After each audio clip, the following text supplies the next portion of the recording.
Eyewitness News presents Newsmakers, winner of the Pennsylvania Association of Broadcasting Award for Excellence in Public Affairs Programming, with your hosts, Jane Ann Bugda and Andy Mahalchik.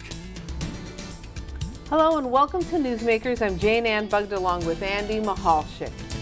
What would you do if you thought a child in your family or in your neighborhood was being abused or neglected? What action would you take? Today, we're going to focus on how to better protect our children. When we come back, I'll introduce you to our guest, and our conversation will begin when this edition of Newsmakers returns right after this. Welcome back to Newsmakers. I'm Jane Ann Bugda along with Andy Mahalchik, and today we're taking a closer look at how we as individuals, as community members, can better protect our children. Andy and I are honored to have with us today Angela Liddle. She is the president and CEO of the Pennsylvania Family Support Alliance, and she is a champion for children in the Commonwealth. The Pennsylvania Family Support Alliance does a lot throughout the Commonwealth in educating individuals, mandated reporters, community members, caregivers about how we can better protect our children, and they do the popular Front Porch project, which we are going to be talking about today. But we welcome you to Newsmakers, and thank you for taking time out of your busy schedule. And we always like to begin by a little history lesson and learning a little bit, first of all, about you and about the Family Support Alliance. Well, a little bit about me. I'm from central Pennsylvania, and I have two daughters who are now 27 and 28. I'm not quite sure where those years flew by, but I know that in all the neat things I've done in my life, parenting has been the absolute hardest. And I also know that I'm a grandma to a 5-year-old, and that's probably the best role I've had in my life. So I've always appreciated working for an organization that really supports parents and also at the same time looks out for the protection of children.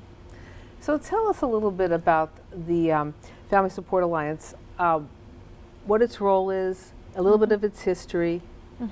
It's a very unique organization. As far as I know, we're the only statewide organization in Pennsylvania that focuses solely on child abuse prevention. And you know, we like to say that the very best first step in preventing abuse is good, solid parenting. So our roots are really in parent education and support. We know there's lots of folks today parenting who aren't necessarily biological parents. So our scope of work has really expanded. And then, as you know from your work, there are lots of folks who sadly just are unable or won't provide a safe environment for their children. So PFSA has been actively involved in educating mandated reporters, those folks who have a legal obligation to report child abuse. So we train them on what child abuse is, what it looks like, and how to properly report. And then, you know, the third piece of things with our organization, the third pillar, is the community at large. So our message is a strong one that every single person in Pennsylvania has a role to play in keeping kids safe. And so we do education for community members. And how, you know, you mentioned community at large. How do you motivate or get the community called to action? You know, we've seen high-profile cases over the years, Sandusky case, Kids for Cash, that kind of thing that seems to mobilize people. But how do you keep that mobilization, the energy out there? Is that a challenge? Well, one of the ways we do it is by talking with folks like you. So the media has a powerful role to play and can really be instrumental in bringing about community change. We administer the Front Porch Project throughout Pennsylvania. That came about as a result of a child's death in York County, where community members were outraged and they didn't want to hear some of the broad brush answers of politicians or government officials. They wanted to hear very hands-on, tangible, concrete things they could do to protect kids in their community. Tell us a little bit about the Front Porch Project. Several of them have taken place throughout our region, and a lot of them in our area have been, you know, administered by the United Way, but that different groups and organizations can host the Front Porch Project. Tell us a little bit about it. What happens during one of these Front Porch Project meetings? Yeah, well, the United Way of the Wyoming Valley is a great partner of ours. They make a great host. We did the training a few times at Wilkes University. It's really a community discussion, and some of what we have to do is sort of look at our own belief system based upon how we were raised. You have to talk through with folks what feelings they're experiencing and what thoughts do they have that keeps them from getting involved when they think a child isn't safe. So for instance, it walks through concrete examples of things like, you know, when you're at the grocery store on a Friday night or the Walmart on a Saturday afternoon and you see an interaction between a parent and child that's very concerning. How many times have we all, me included, kind of ducked down another aisle because you don't know what to do? This is a training program and a discussion that really helps people identify ways they can get involved that de-escalates a situation, offers a little bit of support to a parent, and hopefully in the moment makes things a little more safe for kids. You know, we talk about neglect and abuse, and in the Commonwealth itself and in our region, how serious is the problem of abuse and neglect? Well, it's really interesting that you say that, Jane. You know, about 13% of the Pennsylvania residents believe that child abuse is a serious issue in our state, and that's striking to me. We've done the research through focus groups throughout the state, and in a state that was home to Jerry Sandusky, the various Catholic diocese issues, the rampant abuse of sexual exploitation of kids that's gone on in our public school system, it's striking to me that only 13% think that. In truth, the most recent statistics tell us 4,416 children were abused in 1 year, and 46 lost their life. That's a big deal to me. That should be a big deal to everyone. It's serious. Do you think that people are concerned, for example, we cover these kind of tragic events, you know, the event, the legal case, the counseling, the community, again, rallies around the situation, say it's a really high-profile case. But what would you say, you mentioned in a grocery store, somebody's out there and they see something, you know, we all, if they say it walks like a duck, quacks like a duck, it's probably a duck. So what you tell people, and I know training goes through this, but how do you motivate people to say, listen, I'm not going to duck down that aisle. I have to do something, and what do I do?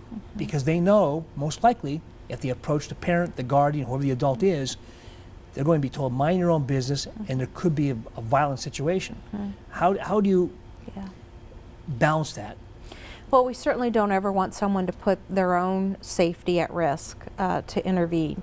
So if in fact something in their gut doesn't feel right, what we tell people is likely it's not. Something likely is wrong. And if you don't make the report, who will? Our Child Protective Services system is not proactive. It's a reactionary one. And so we would tell folks, if you're a community member, anyone can make a report in Pennsylvania. You don't have to give your name or your identifying information. So we would encourage people to call Childline, the state registry, the hotline, 1-800-932-0313. And they can give, say, a date and a time when they saw this incident, maybe a driver's license plate number of the car pulling out, anything that can help the system, law enforcement, in that direction? Absolutely. And what we would say to folks is, you know, it's better to be safe than sorry. You don't have to do an investigation. You don't have to be 100% certain. All you have to have is a suspicion or a fear that a child's not safe. And then by all means, do what you think is the right thing, which we hope most times is call the number. You know, we've been showing the number at the bottom of the screen. That is the Childline number, and we do tell people that is the number that we have just mentioned, that if you do suspect abuse or neglect, and you can remain anonymous. If you are a permissive reporter, a community member, if you're a mandated reporter, they're going to ask you for identifying information for follow-up. That's usually very important. But again, your information is not shared. It is held confidential. I know we think about, you know, we talk about in the news and we talk about local cases, then on a national level, we had a case in California where we had 13, you know, people in a home, and then afterwards, all the neighbors, you know, saw things but didn't, you know, notice something, didn't say something, and I wonder, and maybe you can reflect on this, but How many cases of abuse and neglect do you think maybe go unreported because someone maybe says, I don't want to get involved, or maybe I don't want to get that family in trouble, maybe it was just a bad day? Yeah, you know, the truth is we'll never know the answer to that. But one of the things I would say is that, you know, we're all so busy with our faces in our handheld electronic devices, or we're rushing to the next thing we have to get to.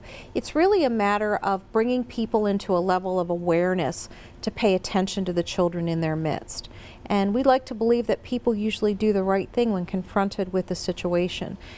So part of what we do is really remind people to be present to their atmosphere, their environment, and pay attention to the children in their midst. So the tools are out there, the resources are out there. Obviously, we could always use more. It just, and I agree with you. I believe, and I've seen over the years in this business, covering the good, the bad, and the ugly, that people want to do the right thing. Yeah. They really do. Yeah. And it just, sometimes they don't know how to do it. They may, but their gut tells them something's wrong with the situation. If they know they have somewhere to go with the information, they'll do it. Yeah, few of us are born intrinsically knowing how to get involved like that. But one of the reasons the Front Porch Project is called the Front Porch Project is there was a time not too many years ago. I remember. You know, summers, we're about the same age where you're on your bike most of the day. You likely had your mom at home. And if you got into trouble, a neighbor was going to let your mom know it before your bike hit the driveway. And we incrementally lost some of that in our society. And a big piece of the work that Pennsylvania Family Support Alliance does is hopefully trying to incrementally bring some of that back. We're responsible for each other. We're really responsible for the little fragile ones in our midst. Tell us a little bit about the success of the Front Porch Project. What have you seen as you've introduced it to communities? What type of success stories have you had? Well, what we've really seen are collectively people who participate kind of taking a deep breath and exhaling and saying, oh, it really can be that simple. It can be that when you see a single mom overwhelmed and snapping at a child in a grocery store, that you walk up and say, my, what a cute shirt you have on. And the child might look to you and stop screaming and crying. Or to say to a mom, can I help you with that grocery cart? It looks like you have your hands full. Things like that can be interventions, and we just don't think of it like that.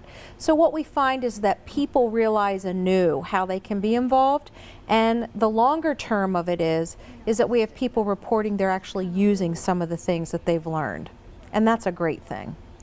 And the Front Porch Project is just one of the many programs and that you offer people. Tell us about some of the other programs that you offer individuals, caregivers, that reach out to you. Yeah, one of the things that we have is a very unique parenting program for folks who are in recovery from substance use disorder. So we know that that's rampant in our society right now in every county of our state.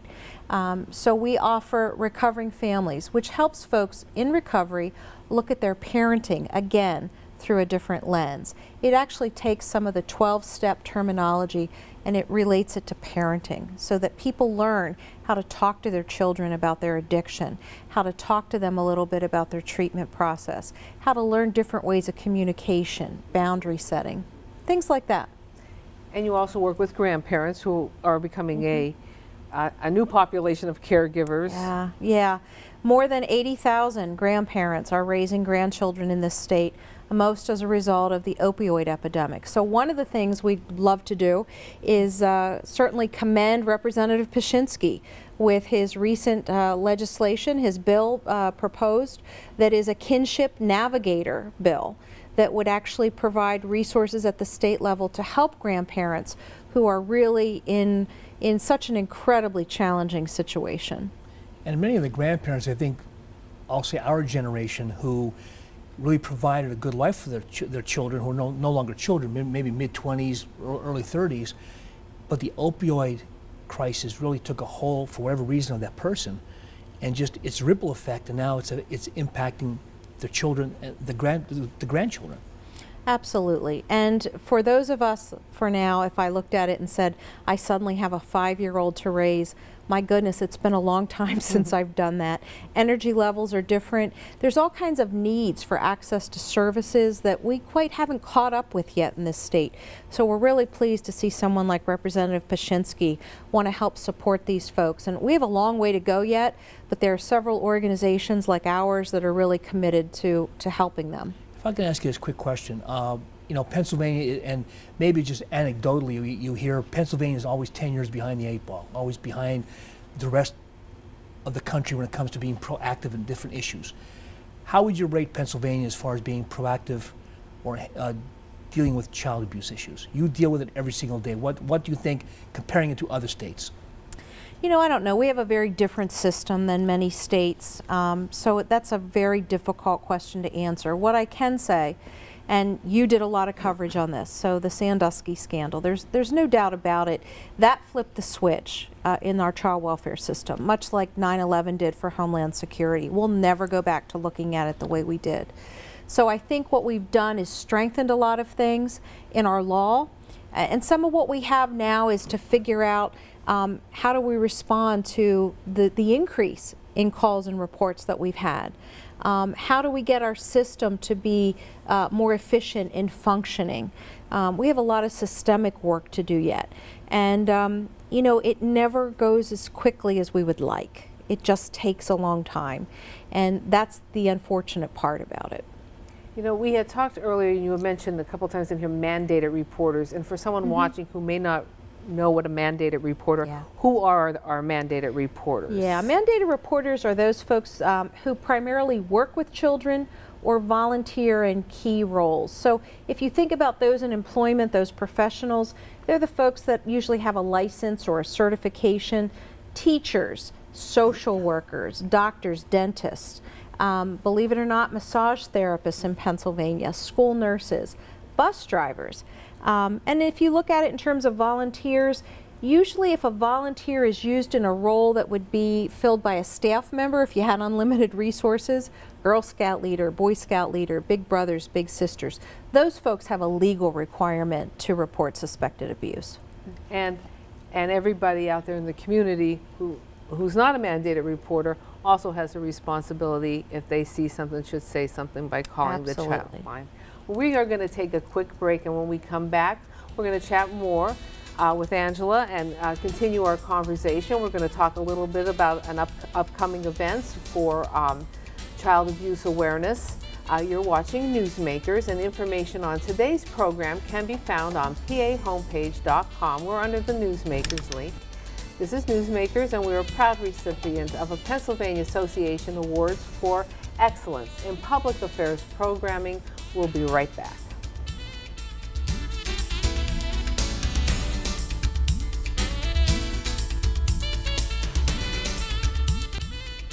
Welcome back to Newsmakers. Jane Ann Bugda along with Andy Mahalchik. And today we are talking with Angela Liddle. She is the president and CEO of the Pennsylvania Family Support Alliance. They work throughout the state helping community members, individuals understand more about bringing awareness to child abuse and protection. They run a number of programs, including the Front Porch Projects, which we talked about. But we're also going to talk about something coming up in the month of April. And as we're taping our show, there's a lot of events going on.